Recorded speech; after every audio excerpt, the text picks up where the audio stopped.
Cox. I am here with Megan Anderson. Megan, how are you doing? Awesome to have you on.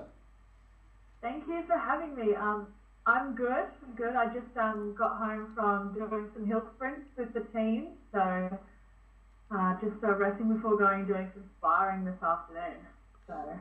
Well, I would ask you how the weather is in Australia, but I think it's pretty much always the same. Beautiful. Is that the case? Yes, very true.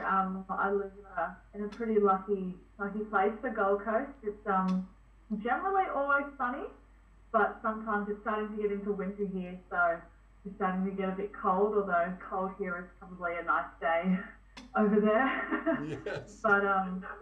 But it's beautiful, so I can't complain. Now, you've got a big fight coming up, and I know a lot of the people that I speak to are really, especially on the social media, the buzz is just picking up, and I'm seeing Megan all over the place. What this fight coming up, do you have anything particular that you're concerned about with your opponent, or anything that you're working on specifically? Because I know in the last, it was like 6 months, you've got 4 fights, 4 wins. You're on a huge streak. You got a couple subs, couple decisions, armbar, rear naked. You were kind of the gamut, Do you consider yourself a grappler? No, I don't. Although I'm happy for it to go on the ground. Like, I consider myself a pretty well-rounded fighter, but I do prefer the stand-up myself. But if it goes to the ground, I'm happy for it to go. So. Now, yeah.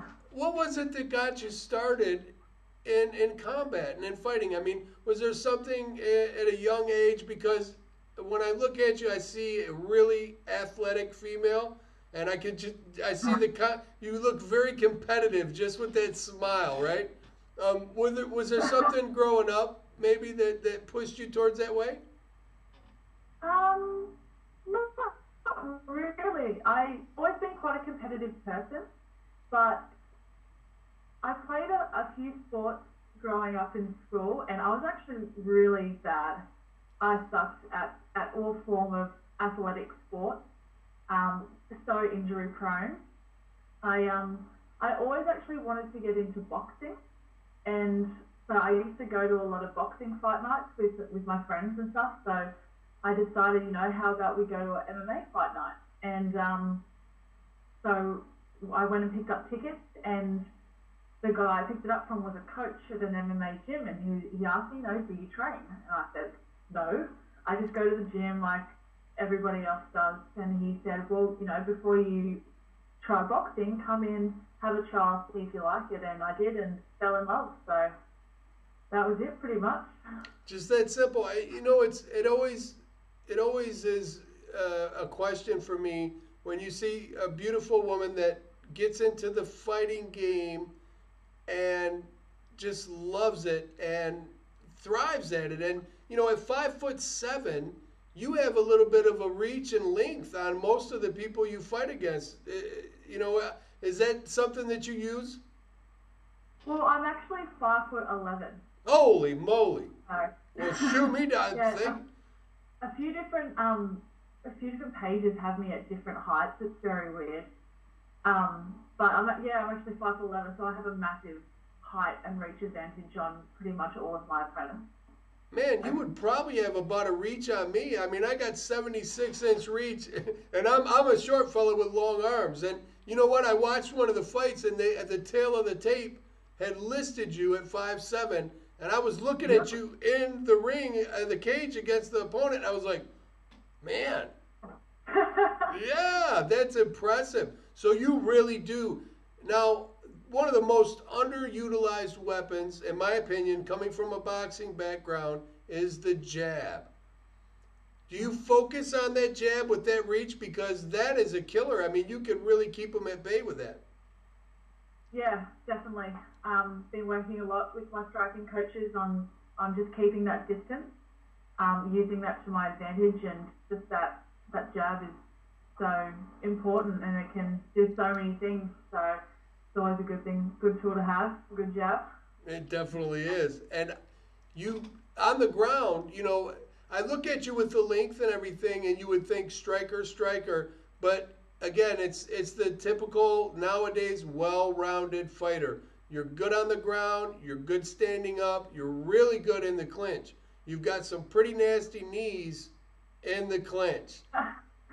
Yeah, I'm a big clinch fan. Knees, it's the elbows are my thing. So it's one of my favourite kind of tools to use, and like I don't use them as I'd like, but they're always there. So that's why a lot of people struggle because they've got to get on the inside because of my reach advantage, but then they know if they get in, they've got to deal with the knees. So it's kind of like a lose-lose for them, really. It's kind of good. No, man, I've got to agree with you, Megan, because it's pick your poison. Do you want to stay at the end of the jab, or do you want to eat knees all night long? And that's pretty much what it is. But there's something that is, I guess I'm curious about this part of it. You walk in the cage, you look like a different fighter.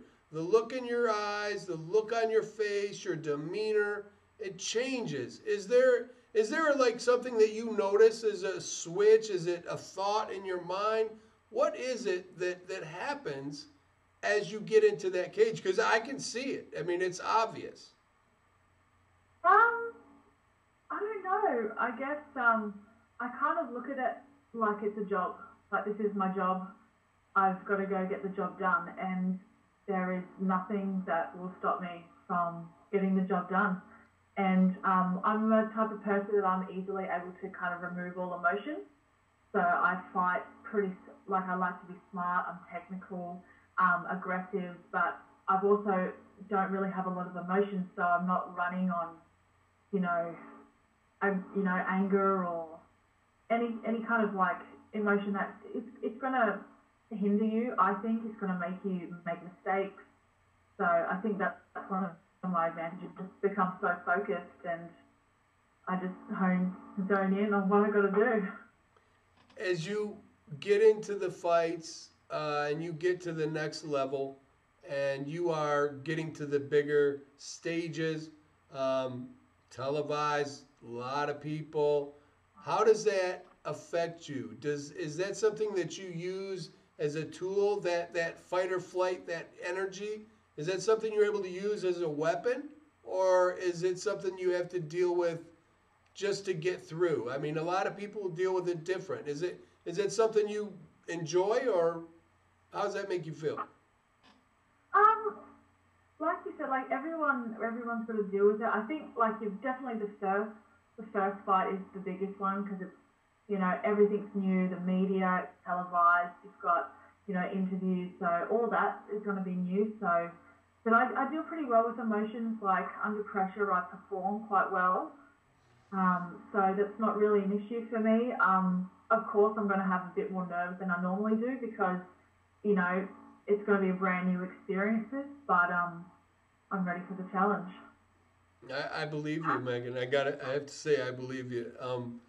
What is it that you're really looking forward to in this upcoming fight? Is there one thing in particular against your opponent, and you don't want to give anything away, but is there one thing that you're looking forward to imposing your will on? Because everyone's got a weakness, and I know for a fact that you already know the weakness of your opponent in your mind. Is that something you want to discuss? Oh, yeah, sure. I don't feel that she's got anything that's dangerous. I'm not scared of anything that she can throw at me. I'm a better athlete all round. My striking's better, my ground game's better, my wrestling's better. She's got nothing that I'm really worried about, and I'm just going to go in there to make a statement. Finish her in the first round. That's it right there. I mean, I couldn't have asked for a better answer right there for the fans. Now, the fans, you have a fan base that's starting to grow and grow, and I've been watching it on social media over the last week or so, at least the last 3 to 5 days, where it's like everywhere. Anything you'd want to say to the fans? Because you obviously are becoming a fan favorite. It's pretty surreal. I'm only really new to the whole Twitter and social media, and I'm still really getting the hang of it. But like, I cannot thank the fans enough for all their support, and they're helping me so much. And without them, like, I wouldn't be where I am now. So Well, cannot thank them enough. it's for good reason though, Megan, because we are fans and you entertain. We sit back to watch you fight. We get the entertainment.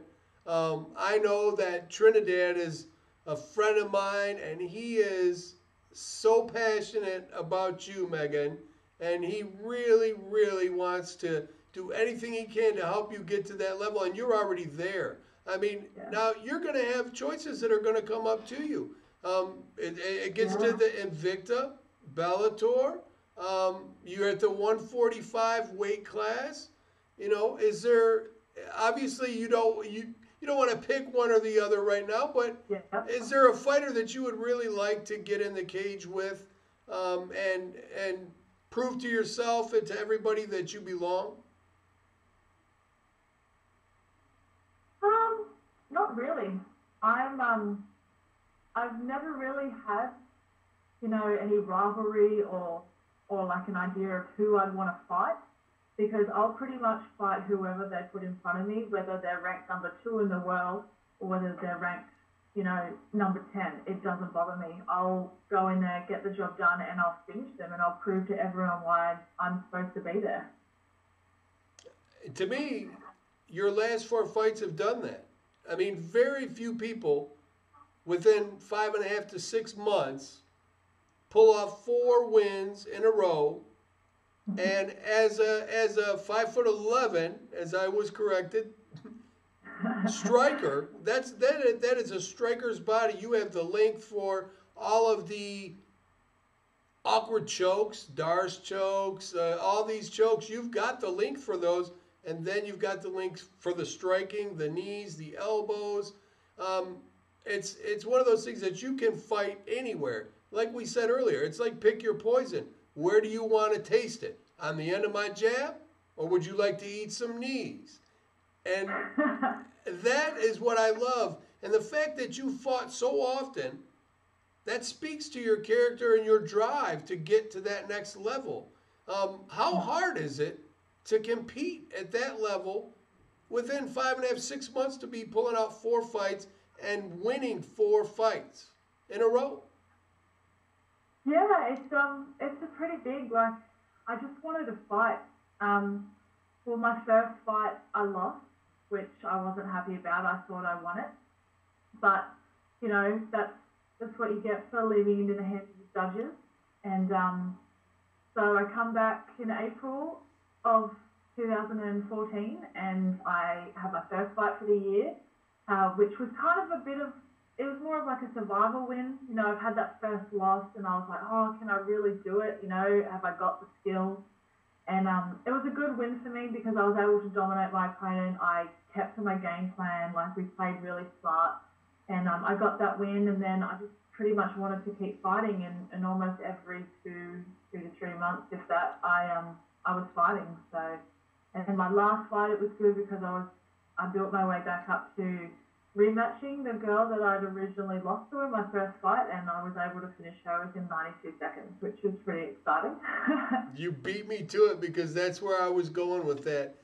That has to feel good to get in there and the person that beat you, and to get that revenge back. And more than that, you're on such a roll. Your confidence has to be at an all-time high. You have to be at a different level. And I know in the fight game, 90+%, I'd say probably 96, once you have skill, 98 is mental. How are you feeling physically and mentally coming into this fight? Because this is a big fight for you. Yeah, well, a lot of people are watching this next fight, which has been a bit different from my other fights. So, yeah, there's a bit of pressure, but, the pressure that I put on myself is always going to be more than what anybody else puts on me. So, I'm a perfectionist, so I expect the best for myself in my training and in my fights. So, I expect nothing less of a finish from me. And if I'm not happy, then like even if I win, I'll go back and I'll work on what I didn't like that I did, and with my coaches. So it's always learning, always growing. Now, I think I know the answer to this one, Megan, but I'm going to ask you anyways. What is your favorite fight? Where do you feel, if you close your eyes and picture your favorite fight, the best moment in your fighting career, what do you see? I definitely fight, for sure, because for me it was about proving that I've grown as a martial artist. I was more focused. I didn't have all the first fight nerves and adrenaline dumps and all that kind of stuff, and really proved that I belong in the 145 division. And to go in there and not even get hit once and finish a fight in 92 seconds, I surprised myself. Like, I knew it was going to be finished in the first round, but I wasn't expecting it to be that quick. So, that really had to be my first fight, my best fight. And you know what? I knew the answer, but I had to ask because when I looked at the tape and watched your fights, I could see the progression. But really, over the last 4 fights, the look in your eyes, the body language, the demeanor, I could see you growing as a martial artist, becoming well-rounded and really comfortable, whether you're on the ground or standing. And that's, that takes usually a long time to get there. You seem to have gotten there really fast. That speaks to your athleticism. What did you do growing up? Were you an athlete growing up? What sports did you play? No, definitely wasn't an athlete. I played soccer or football, whoever called it, whatever. And I played AFL, which is Australian Football League over here. I'm not too sure if you guys have it over there. And I played them. I was pretty unathletic. I broke my wrist playing sport and broke a lot of fingers and a lot of injuries. And it's surprising. I've only been training mixed martial arts for just gone 2 years this month. Yeah. So I've kind of picked it up really quickly. It's I'm don't really get a lot of injuries. I'm pretty good with that. So it just came kind of naturally. So it's good. It's amazing the fact that you've been training that amount of time and you're right where you're at now, which is you're coming to the big stage. And I could say this for you, John Jones, right? 3.5 years, UFC champ. You have the ability, you have the body type and the mentality to go as far and as you can possibly dream you could get there. I believe in it because I watched you fight and I've seen such a progression. And the fact that you're willing to fight that many times in such a short amount of time, and I know I said the Donald Cerrone to you, but to me, that's very impressive, and I respect the hell out of you for that. As a fan, I love to see fighters get in there and fight and try to finish, and that's what you do. Every time you're in there, you're not point fighting, you're trying to finish the fight. Very impressive. No way. Definitely not a point fighter. My first 3 fights went the distance. I definitely don't go in there to go the distance. If I'm gonna finish it early, I'm gonna finish it early. Whether it's by knockout, TKO, by sub, whatever, I'll take what I can get. I know one of my fights, I think I dropped her in the second, and the ref just wasn't calling it, so I just called on the rear naked choke and finish it. So I'll adapt pretty well. I'll see what's there, and I'll take what I can get. I'm not going to be stupid about it and rush into anything. But yeah, just it's all about fighting smart. Yeah, and you know what? Your body type, Megan, is extremely it's a weapon. It's really important. You happen to have one of those body types that really suits the game, mixed martial arts. And as I look at you, and I see you on the screen, you're a very muscular, long, lean woman. And, you know, very intimidating for a guy sitting way in Detroit, and going across to the Gold Coast, right? Um, Yeah. let me I have ask a you. lot of tattoos, so Yeah, people well, get them. that's, you know what, the tattoos are cool. I have no problem with the tattoos. Getting in there and throwing those knees, elbows, and fighting arm bars, rear nakeds, that's where you get me. And then the smile, which is very disarming. So, one question before I let you go: what is it like to date boys, men, excuse me, and be an ass kicker like you are? And is there an intimidation factor that happens? Because it's got to be weird for them. Well, I don't actually date purely for that fact. Is that I'm taller than a lot of guys, and you know, if they find out I fight MMA, they get pretty intimidated. Like I'm very athletic. I'm quite muscular, so a lot of guys are put off by that, which is fine. But it just means that I've got more time to train. So I've got no one there distracting me from my goal. So well, I don't think that will last very long, Megan. I think that will slowly start to change for you. Yeah, because you're, besides a killer in the cage, you're a very beautiful woman. It's been an honor for me to sit and speak with you. And do you have any shout outs? Anybody you'd like to holler at? Any family, friends, sponsors? yeah, definitely. I'd definitely like to thank all my coaches. Ricky at Empire Mixed Martial Arts, he does a lot for us, and you know he comes and trains us. He's pretty good. And my striking coach is Chris Carden. I've only been working with him for a short time, but he's done amazing things for my stand-up game. And Richard Walsh too, he's another one of my striking coaches, and they're just helping me to improve so much. Also, I have a few sponsors I'd like to thank. Raven Fightwear, proteinpowder.com.au, Line Break Compression Wear. They're really good sportswear brand.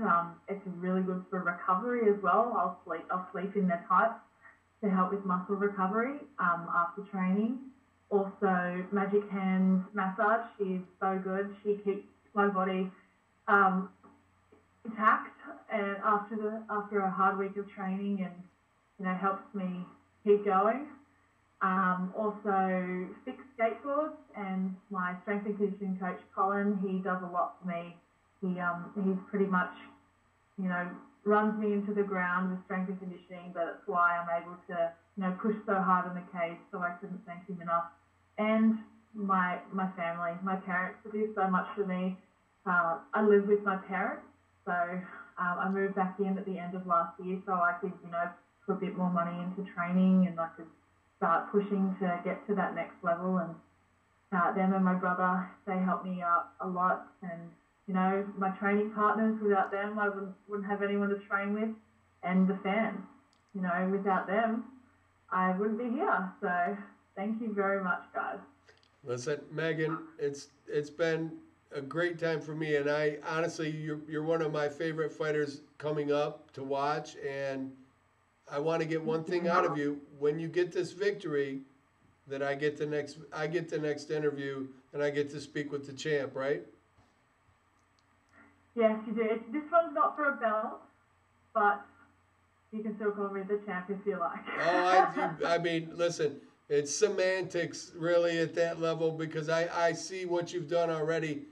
It's an inevitable thing. I'm curious to see where you end up and which organization hurries up and gets a hold of you, because you're someone on the rise, and you are a fighter that is gonna really make some noise. And I know there's a couple organizations that are probably, when this comes out, they're both gonna be sitting there going, "Who's getting her first?"